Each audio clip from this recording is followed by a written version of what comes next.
Hey guys, it's Mathel here once again, and I wanted to put out a pretty generic video that might help just about everyone. I'm talking the beginners all the way through to the pretty advanced. Chances are, if you've dedicated your life to PoE, then this video won't really be for you.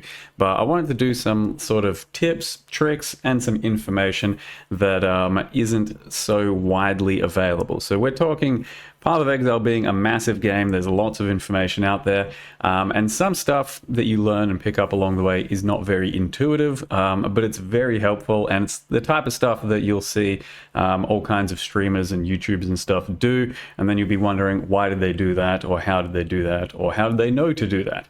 So hopefully this video is more for people that are like 50 hours to 1,000 hours. There's a few things you may have missed. Hopefully there's a bit of something for everyone. Lots of quick tips, tricks, and I'm just going to get straight into it. So to begin with, one that's pretty obvious for just about everyone, but the beginners, Path of Building. That's a very powerful third-party tool that just about every PoE player out there is using. It is essentially just a program that lets you toy around with, fool around with, and calculate lots of things in your build and in the game.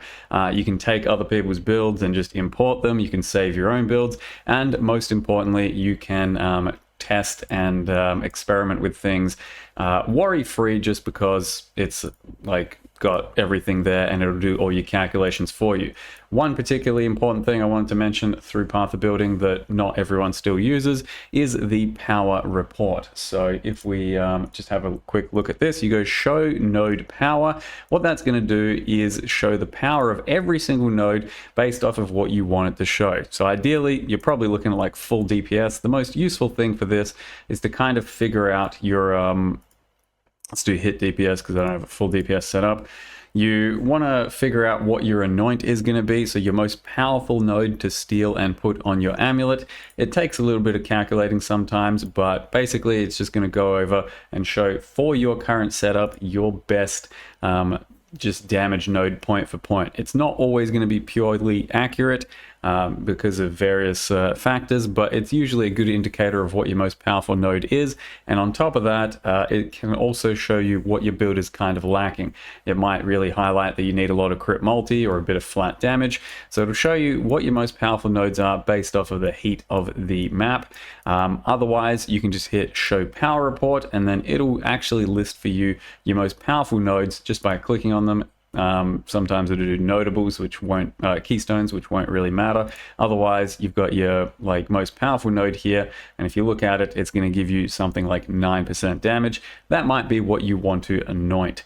So it's a pretty powerful tool. Now, on the topic of Path of Building, one thing that you can do for your Path of Building, not too many people still use, is just copy paste your item across.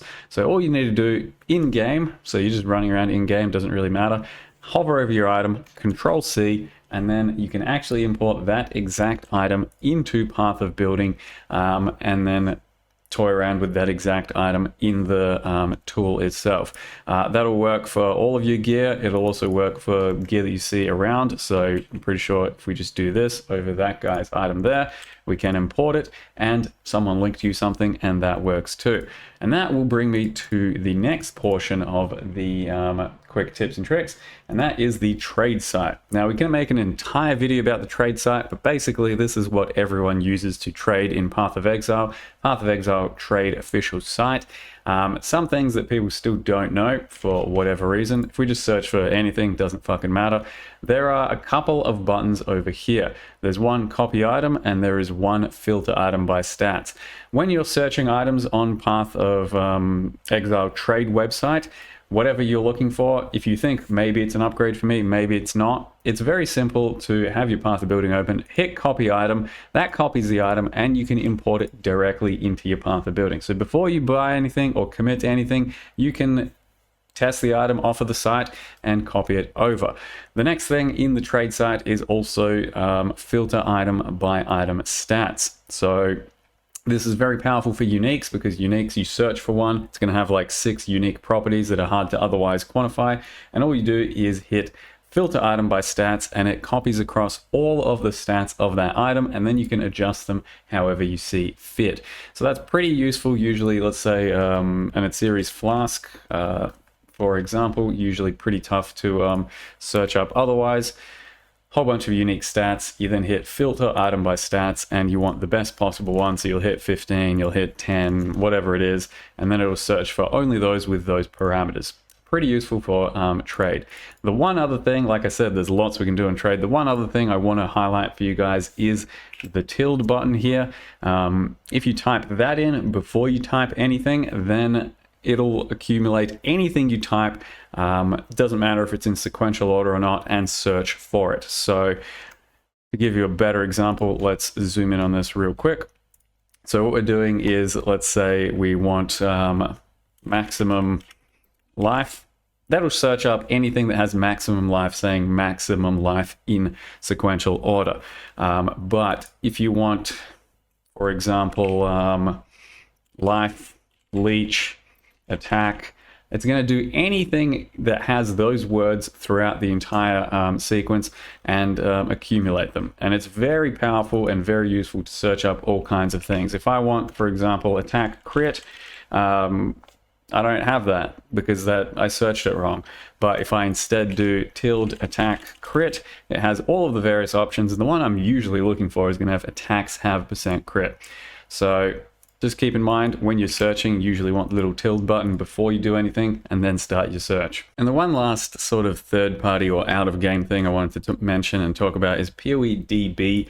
Most people would be pretty familiar with it and use it, but it is essentially, especially once you've started crafting in this game, a very powerful tool to show you the modifiers that are possible on your item. So if we look at PoE DB modifiers, I basically have this up pretty much always and use it several times a day. You will just have all of the listed items, and if you want to know what's possible on wands, for example, you'll click the wands thing, and then lo and behold, it'll have all of the modifiers in prefix format, in suffix format, in various influences, because there are influenced items in the game, all stuff possible. And then it'll show you what level things are. If you click on it, it'll show you what level is possible to get what sort of modifier. It is basically mandatory to have something like this at your disposal if you care about crafting or just learning the game's item system in general. Next we have the stash tab system. Essentially, well, Path of Exile is a free-to-play game entirely from beginning to however far you want to go, but most people agree that you need a few stash tabs to truly enjoy the game, especially in the end game. So most people are going to end up spending a little bit of money, at least on stash tabs. And if you want to know what the best possible stash tabs to get, I mean, a lot of them are very handy, very useful. Realistically, it's very difficult to play the game without a currency tab, without a map tab, and without at least one premium tab. So any sort of tab that is a premium, because once you hit right click on it, you can set it to public, and then you can start selling things from that tab. So you hit it to public, price each thing individually, and then you can actually start selling stuff that'll go through the trade website.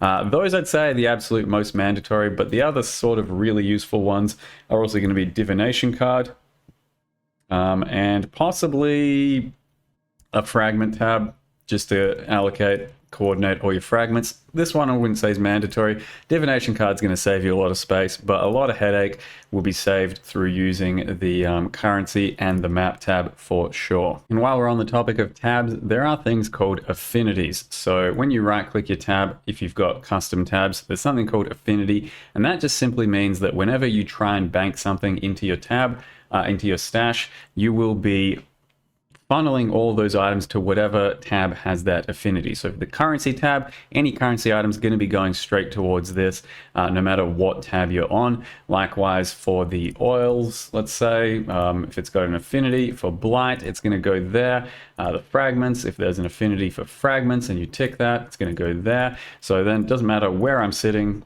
For example, there, if we control click, that's another thing, control click into the stash tab, those things are going to go to their respective tabs regardless. Huge time saver and something you absolutely need to do.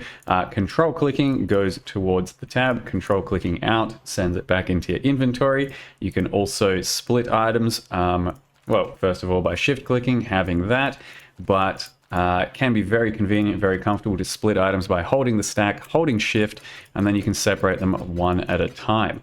That is pretty new technology, but very useful indeed. And then you also have consuming currency at a more accelerated rate. Instead of just like clicking each one individually, if you hold your currency, hover it over, and then hold shift, you can hold and keep using that currency item for as many times as you want while shift is still pressed. Pretty damn good for spamming fusings or maybe some chaos, that sort of thing. There's also the factor of quality on your items. So quality comes from weapon, quality maps, whatever it is. To apply quality to items, if they're white, you'll get 5 quality per use of currency. If they're blue, you'll get 2 quality per use of currency. If they're rare or unique, you get 1 quality per use of currency. So to give you an example, we can grab a, let's say, map real quick. So here's a really old school map. If we have it as rare, see that, rare, you add 1 chisel's worth of quality or 2 chisels, it's going to be 1 per. If you scour it, it's a white item, you add a chisel, it's going to give you 5 per. If it's going to be a blue item, you add a chisel, it's going to be 2 per. So you want to plan a little bit ahead for all of your items when it comes to armor scraps, whetstones, and cartographer's chisels to indicate the quality most efficiently.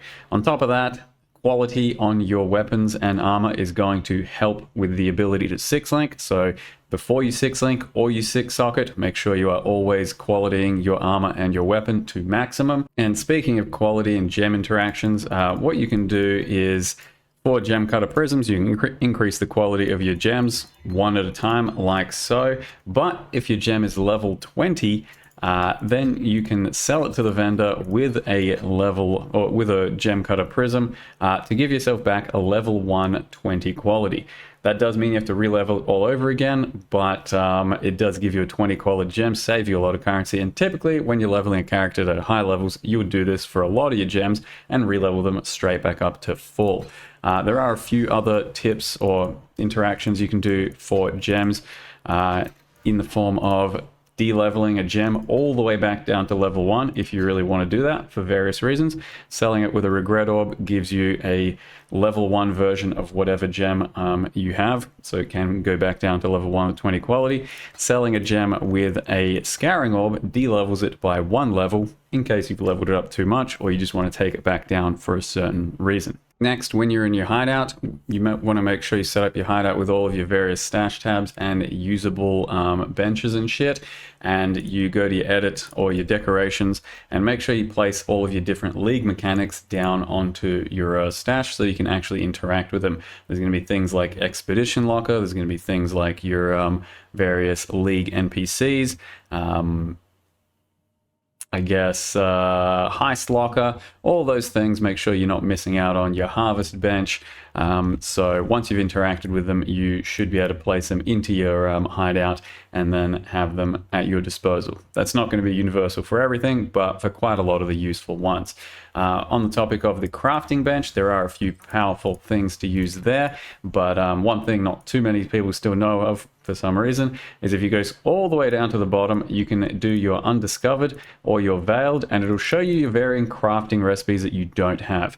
I'm apparently on standard, which means I have unveiled and discovered everything, but if we're like on a new league, if you hit this undiscovered or veiled situation, it'll show you all of the recipes that you don't have discovered yet and where they're from. Likewise with the veils, it'll show you where all of the recipes that you don't have, who's going to give it to you. So it pays off to see where you want what you need right down the bottom if you're missing certain recipes. And one thing with the crafting bench that has become very commonplace amongst veteran PoE players but is not at all obvious is when you have a item that is pure armor, for example, it inclines to be pure red sockets, so it is hard to color it outside of the red socket realm. It'll typically be red sockets and then maybe some other things, but to get easy recolorings you use the crafting bench and jeweler orbs. So to start with, you can, if you want, just let's say 4 blue sockets, which is very hard to do on a just pure armor item. You can start with 2 blue sockets, for example, and then do sockets and just add and remove sockets as you go, because that third one is going to then be a bit of a wild card and it's not going to strictly obey the rules of just pure red armor. So you can keep going this way. It's going to be far more efficient to add and remove sockets through 3 to 4 sockets. This is an interaction that was discovered like, I don't know, 7 years ago. Prior to that, almost no one was doing this. And it was very hard to get 4 off colors, 5 off colors, 6 off colors on an item. But now it's very obvious to most of us. It's still going to be a bit of a weird one for a lot of people. And the only other thing I wanted to mention about bench crafting is focus crafts. A lot of people ask where you get your focus craft from, or your focus on your skill bar. Simply, once this focus craft happens, it's usually from a betrayal interaction, any sort of focus thing. Once you craft an item with focus onto a piece of gear and put it on, then you'll just have a focus button happening throughout your gear, throughout your skill system, and you'll be able to select it and then use it. And it's just basically a temporary buff with a cooldown system attached. And then just a few things about maps. When you're actually filling out your map system and looking at it, you can quite easily snap to any map that you have on your atlas that's visible by right-clicking any of your maps. So if you right-click Infested Valley, it's going to show you exactly where it is. Likewise with Precinct, likewise with Castle Ruins, it's going to snap immediately to that map, and then you know what you're looking at, what's connected and whatnot. Also, you can sell your maps 3 to 1. So if you have too much of a particular map and you're trying to upgrade, sell 3 of your maps and you'll get the next tier up. And likely it'll be connected to the tiers that you have. And also when you're trying to progress your maps, make sure you use your Commander Kirak, buy his maps as often as possible. This shit that he's selling and offering will reset every single time you open a map and use his sort of thing. So if you use his mission, even without entering it, he will reset his offerings, and then you can buy different stuff. So that's a nice way to keep your map pool healthy throughout the league. There's then a lot to be said about lots of league mechanics, but one thing I specifically see a lot of people still be a bit surprised by is the harvest system that does actually have color coding and things that mean things with its choices that you make. So you'll come across a harvest and there'll be various plots that you click on and various decisions to make. The blue ones are the ones you most definitely want because these ones are going to spawn a couple extra monsters that drop more currency, harvest currency, than the others. These white ones are then going to drop a few currency pieces, and these gray ones are typically not going to drop shit. So if you come across a plot like this one, the obvious choice is going to be the 2 blues over here, and likewise there's one here, there's one over here, but there's kind of a hierarchy of value as well. Usually the yellow plots are going to be worth a bit more, and then the blue and the purple ones doesn't really matter. But then obviously, if you happen to come across a boss, that one here, it's pretty rare, but it's going to drop the most currency. You usually want to fight those as a priority. Another thing that often surprises people about a league mechanic is ambush. These are strong boxes. They can actually be interacted with your currency, so you can identify them. And on top of that, if you don't like what they have, you can actually use various currencies on them to roll them differently. Chaos, Alks, alterations. This usually isn't actually relevant or useful, but it can be decent for Arcanist strongboxes and Divination card strongboxes. Really only recommended if you actually care about the outcomes of those, usually early in the league. Typically, actually rolling strongboxes isn't going to get you too far, but it is possible, and you can at the very least identify them to see what they have, because freeze boxes totally fucking suck. And the last few things, Pantheons are a very powerful system for helping upgrade your character just a little bit, fine-tuning them. They're usually quite situational, like you might want to choose various ones for various different content, but quite typically some of them are powerful enough to leave. And to upgrade the Pantheons, as you can see, some of these are not upgraded. What you have to do is put a map in with a Divine Vessel into the device, map, Divine Vessel, and make sure you are capturing the thing that you want. So if we want, for example, to upgrade this Pantheon and then use it full time, capture Stalker of the Endless Dunes. We type in Stalker of the Endless and we'll find it's up there, and we put in a dig map plus that, kill the boss, capture it, and then we upgrade our Pantheon. Careful though, because you can't ever unupgrade them, but that's not really ever going to get you in trouble almost ever, so feel free to upgrade them and then use them as you see fit. On top of that, for labs and lab trials, as you go through the campaign, there's going to be normal cruel, and merciless. Merciless? Whatever. There'll be 3 tiers of lab, and then there's going to be the Uber Lab. The Uber Lab will have these 6 trials it wants you to complete. You don't actually have to do these anymore. All you have to do is get 1 offering to the goddess, and then you can go to your lab, give the offering to the goddess, and just enter Uber Lab whenever you want. So as soon as you finish maps, if you have access to offering to the goddess, you can in fact jump into Uber Lab without doing any trials. We then also have the ability to use your fragments, so sacrifice at dusk these little Atziri fragments. You can put them into your map device and open them, and it'll open a Vile side zone. So if you want to farm extra Vile side zones for corrupted gems or some shit, then you can open that and use that. And lastly, just for anyone coming over from Diablo 4, there's just a slight difference in a couple of things. Of a lucky hit, that's not a thing in Path of Exile in that way. There is a lucky hit on a few items that you're going to find, and it's your critical strike chance is lucky. Some of your hits can be lucky, and what that means is it's just simply going to take the attack you do and roll it twice, and then pick the best outcome. There are a few instances of it, and it can be very good, but it's not something you come across too commonly. Regardless, it's a completely different mechanic. And then one last thing for the Diablo 4 guys is there are search functions everywhere in the game, and use them liberally. They are amazing. So you can search for various currencies or something and then highlight it. You can search through all of your stash tabs for various things, and it is very useful. The search functions are pretty much everywhere, so make sure you take advantage of that, as opposed to the D4 system, which had a horrible search function. Even in microtransactions store and everything, you can search for various things, but yeah, it's good stuff. And that's it. Hopefully I haven't missed anything I wanted to do, but just a few tips, tricks, stuff like that, stuff that gets asked about pretty commonly when I'm streaming. How'd you do that? Why'd you do that? Yeah, stuff you just pick up as you play along the course of the game. Just one, I actually remembered it just now. When you finish leveling throughout the campaign, it's usually a good idea to type /passives. That shows you all of the passives that you have or have not got from the campaign. Usually a good idea once you just finish the campaign to check, make sure you have everything. 0 from deal with bandits means we've actually sided with a bandit, but otherwise we've got all our passives.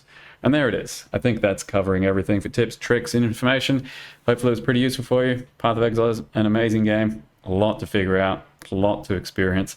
Hope you guys have fun doing it. Thank you very much for watching. See you guys next time.